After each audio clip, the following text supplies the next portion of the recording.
Aujourd'hui on est le lundi 4 août. Il est 11 h et j'ai décidé de vous emmener avec moi pour vous montrer mon processus créatif dans l'une de mes autres casquettes, c'est la direction artistique. Si vous ne me connaissez pas et si vous n'avez pas vu ma vidéo sur mon parcours, je suis Elisa, je suis directrice artistique et graphiste en freelance. J'ai fait un master en communication de marque, master ou DSA pour ceux qui ont les termes, et ce cursus était censé me permettre de devenir directrice de création. C'est le poste qui pouvait être visé via ce master. Donc si vous ne savez pas, le directeur de création, c'est la personne qui est la plus haute dans la hiérarchie d'une équipe créa, donc dans des entreprises qui ont le budget d'avoir une équipe créa. On a tout en haut de cette hiérarchie le directeur de création qui va chapeauter l'équipe entière, le directeur artistique qui va chapeauter les équipes créatives, et ensuite on a les graphistes qui vont du coup répondre aux briefs et qui vont avoir beaucoup moins de pouvoir au niveau des décisions créatives. J'avais d'ailleurs fait un TikTok où je disais que je ne supportais pas qu'on utilise ce terme pour rien,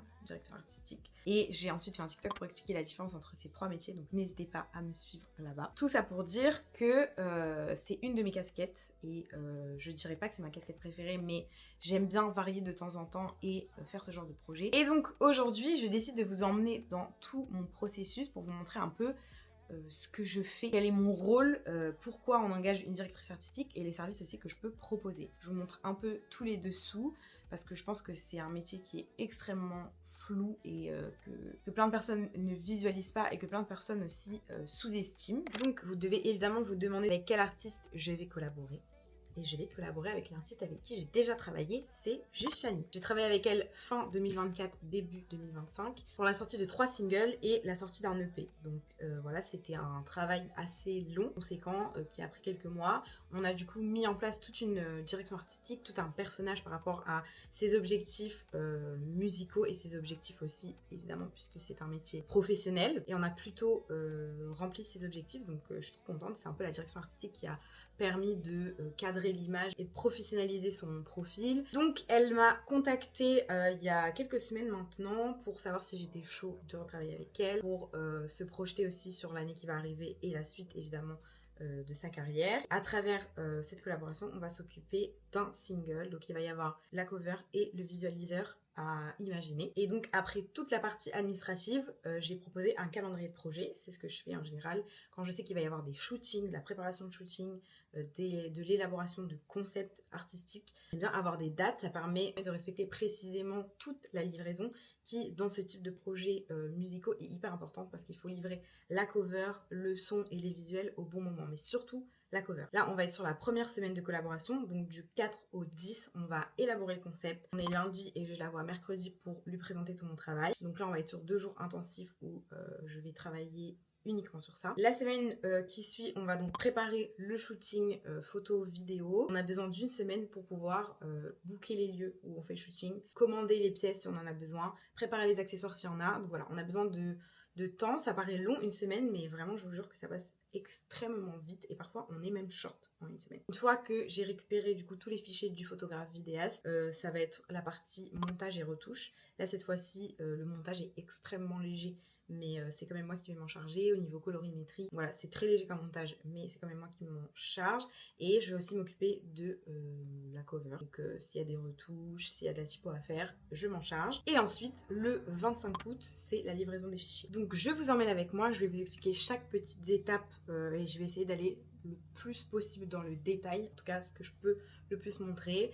Vous allez me suivre sur les shootings, vous allez me suivre dans la préparation, dans mes rendez-vous aussi avec Chani, et voilà, j'ai trop hâte, je suis trop heureuse de retravailler avec elle et trop heureuse de refaire un projet de direction artistique parce que vraiment ça me change énormément de l'identité visuelle. Me voilà de retour dans le canapé. Qui dit musique, qui dit single, dit écoute, évidemment. J'ai déjà écouté le titre plusieurs fois, mais là j'ai vraiment envie de mettre mon casque et de m'enfermer dans cette bulle de musique pour réfléchir au concept. Aujourd'hui, il faut savoir que faire des visualiseurs, c'est quelque chose qui est de plus en plus commun sur les réseaux sociaux parce que les artistes et les artistes émergents n'ont pas forcément le budget de financer un clip entier. Et le visualiseur, ça va te permettre de montrer ton image d'artiste et ton univers, l'univers de ton titre du coup, de façon plutôt économique et adapté surtout aux réseaux sociaux parce que c'est des formats courts et aujourd'hui l'attention se porte plutôt sur des formats courts. Donc C'est pour ça que avec cet artiste on fait des visualiseurs du coup depuis l'année dernière. Donc comme j'ai dit, je mets mon casque, je vous entends plus, me dérangez pas, et je vais écouter le son. J'ai aussi pris mon iPad pour commencer à faire des moodboards, en tout cas chercher des images d'inspi et élaborer un concept et commencer à faire du croquis. Je suis d'humeur à être sur mon canapé, à être chill, donc j'ai pas pris mon carnet, j'ai pris mon iPad, comme ça je peux combiner Pinterest et le dessin, et c'est parti.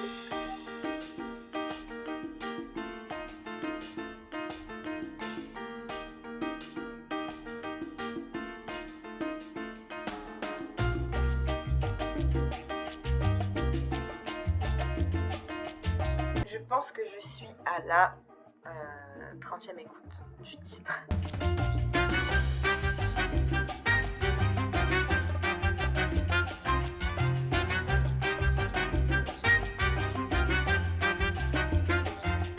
Donc là, ce qu'il va falloir construire, c'est un storyboard par rapport au moment dans le titre qu'on va sélectionner pour les réseaux sociaux. Donc j'ai 2 moments dans le titre que je trouve cool, qui m'ont inspiré du coup 2 concepts de vidéos différents. Première étape, c'est que je vais dessiner ce que je visualise.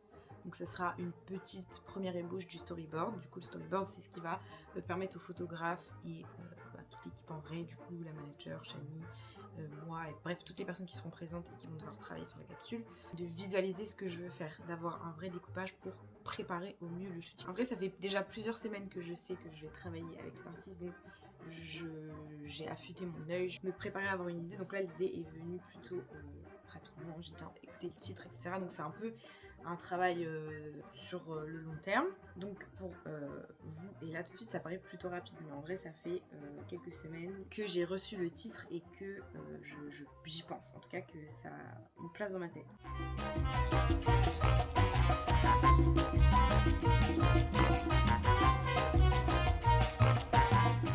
Sachez que parfois, pour pouvoir faire des croquis réalistes, bien proportionnés, je fais des petites vidéos de moi-même.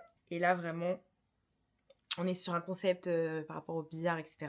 Je n'ai pas de batte de billard chez moi. Donc, j'ai simplement pris ma caméra et voilà. Je peux pas vous montrer. Ce serait vraiment m'humilier sur Internet. Mais voilà, c'est la base de mes croquis. Donc là, je vais faire des petits screens, je vais les envoyer dans mon iPad, je vais dessiner par-dessus. Ça va me préciser le storyboard.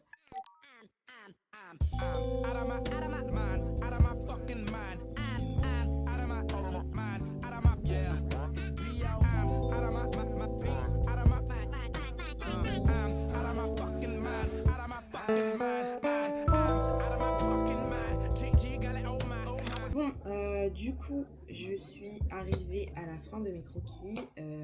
J'ai aussi sauvegardé quelques petites images d'inspiration sur Pinterest. Et là, je vais passer à la mise en page du concept. Je pense que ça va me prendre 2 heures.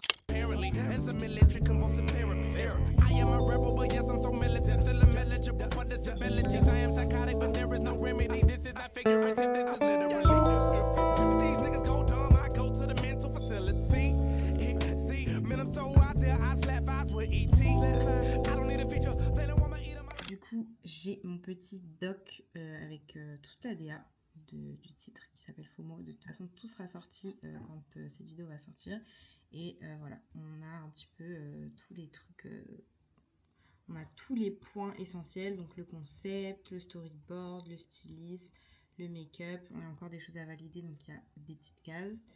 Le lieu et la cover. Du coup, prochaine étape pour vous, c'est le point avec Chani.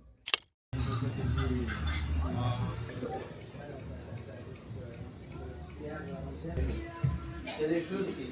Je sais pas comment ça joue, mais je suis nulle au billard. J'aime pas trop. En fait, vraiment, j'aime. Ouais, ça marche. On te place dessus. Ouais, c'est ce qui se passe en tout. Ouais. Ça comme des plans fixes qu'on peut shooter. Je sais pas. Je trouve que c'est vraiment ce passage qui colle le mieux et ça va le faire, mais juste j'anticipe en disant qu'en plus de ça. Bon, je suis super contente parce que tout a été validé, elle a bien aimé. On avait juste des petites interrogations au niveau de la lumière, mais c'est des trucs qui se règlent sur place, donc ça va. Et voilà, je suis trop contente. On a choisi la tenue parmi les propositions, le make-up, etc. Enfin bref, tous les détails. Et là, c'est la première fois que c'est aussi bien anticipé parce qu'on a juste à trouver le lieu. Le photographe, maquilleuse, tout ça, toutes ces personnes sont déjà bookées. Et voilà, je suis trop contente. Je suis trop heureuse de reprendre ce type de projet avec cet artiste en particulier parce que on a commencé du coup sur ces précédents projets ensemble. Il y a eu des super bons résultats au niveau des chiffres et au niveau de l'artistique quoi. C'était les objectifs qu'on s'était fixés en septembre dernier, donc c'était parfait. Et voilà, il n'y a plus qu'à... Je n'ai plus rien à faire là, à part attendre que les groupes soient faits, qu'elle m'envoie les pièces sélectionnées, que je valide, etc. Mais sinon, la prochaine étape, c'est de se retrouver le jour du shooting, qui est du coup la semaine prochaine. On est mercredi 6 et le shooting, ce sera jeudi 14. Mercredi ou jeudi 14, bref le 14. Par contre, j'avais bu un café en partant de chez moi. Je viens de boire un matcha supplément. Je suis contente. Je vous explique pas le taux d'excitation dans mon corps. Vraiment, c'est... Je peux sauter au plafond là. On est du coup la semaine d'après, on est le lundi 11 août et aujourd'hui je vais avoir un petit call juste de briefing avec le photographe pour faire un point sur le matériel et notamment l'éclairage parce qu'on va en éclairage particulier pour le shooting. Ça va être très court, je le connais déjà donc on va s'appeler 5 minutes juste pour faire le point sur ça et du coup le shooting est dans 3 jours il me semble. Donc là on est encore en recherche du lieu. On est en train de chercher un billard sauf qu'on veut un billard avec un fond particulier derrière. On shoot sur Paris donc on n'a pas d'énormes difficultés à trouver un billard. Il faut juste un billard qui est noir, dans lequel il fait nuit, pour que peu importe l'heure de la journée, on puisse avoir un rendu comme s'il faisait nuit. Allô. Tu vas bien? Oui, ça va et toi? Le fond assez sombre, mais son visage vraiment... Enfin, son visage et son corps vraiment bien éclairés. Tac. Et à un moment, il y a une rotation. Il faudrait réussir en quelques secondes à faire un mouvement. Vous voulez faire un plan séquence de ça ou si on fait un cut dans le montage et ensuite arriver direct? Ah, c'est pas sur les yeux. Le petit call s'est bien passé, c'était efficace, 7 minutes. Maintenant, je suis indisponible. Salut les filles.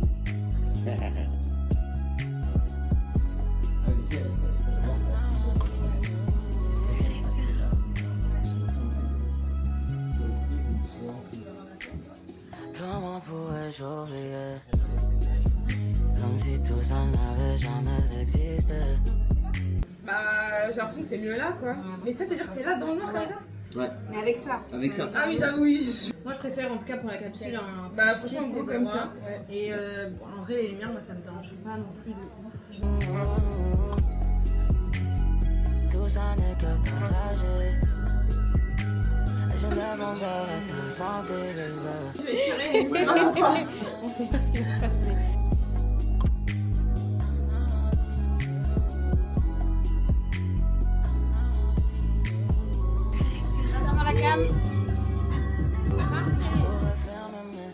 Je pourrais faire mais ça ne tient pas qu'à moi. J'aimerais te revoir mais ça ne tient pas qu'à moi. Tellement j'espère C'est fini. Je rentre et je vous explique tout. Bon, nous sommes le jour de la sortie du single et je vous ai menti parce que je vous ai dit dans le rush précédent, je rentre et je vous raconte tout. Je vous ai rien raconté. Je suis rentrée, j'étais épuisée.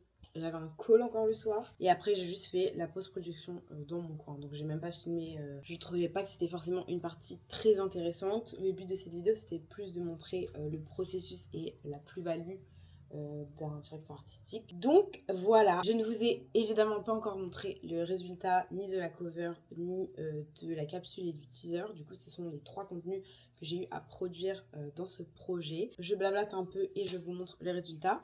Mais donc voilà, je suis très contente du résultat de cette collaboration. Je suis très contente encore une fois d'avoir travaillé avec cet artiste avec qui du coup j'ai déjà travaillé, avec qui ça se passe très bien. Donc je suis contente sur ça, je trouve que c'est assez aligné avec avec ce qu'on a déjà fait et donc c'est un peu ça mon rôle en fait. Au début de la collaboration, on s'est vraiment posé, donc c'était il y a 1 an, on s'est vraiment posé pour essayer de voir quel était son objectif, d'où elle partait, l'image qu'elle avait actuellement, comment elle voulait changer son image. Il y a aussi eu une adaptation bien évidemment par rapport au budget parce qu'on est sur une artiste émergente, donc c'est pas le même budget que si elle était signée en label ou voilà, c'est quelqu'un qui s'autoproduit.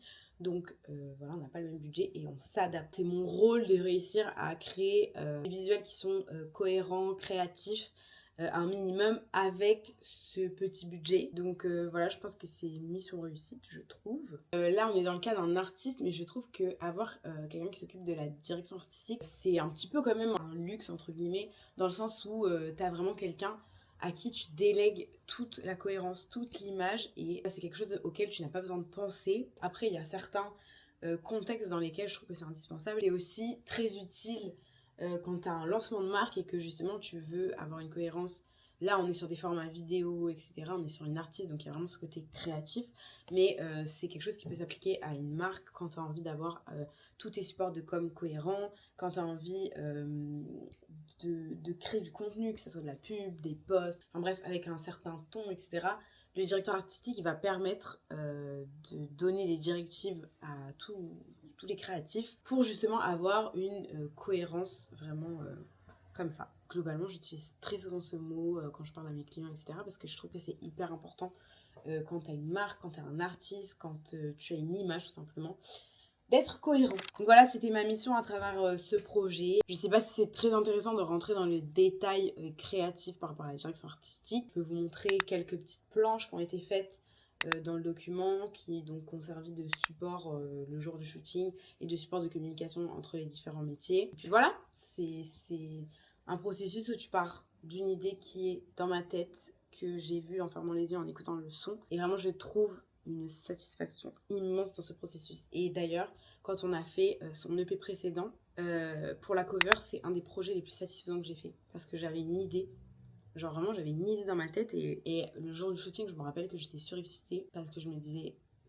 on est en train de faire pile poil ce que j'imaginais. Et il y a eu énormément de retours positifs sur cette cover, donc vraiment j'étais trop contente. J'espère en tout cas que la vidéo vous a plu. Je vous laisse avec le résultat, donc la capsule, la cover, et je vous mettrai le lien vers les réseaux de Chani, vers le son, etc. en barre d'infos. C'est une petite vidéo bonus qui sort dans la semaine, comme ça, comme un cheveu sur la soupe.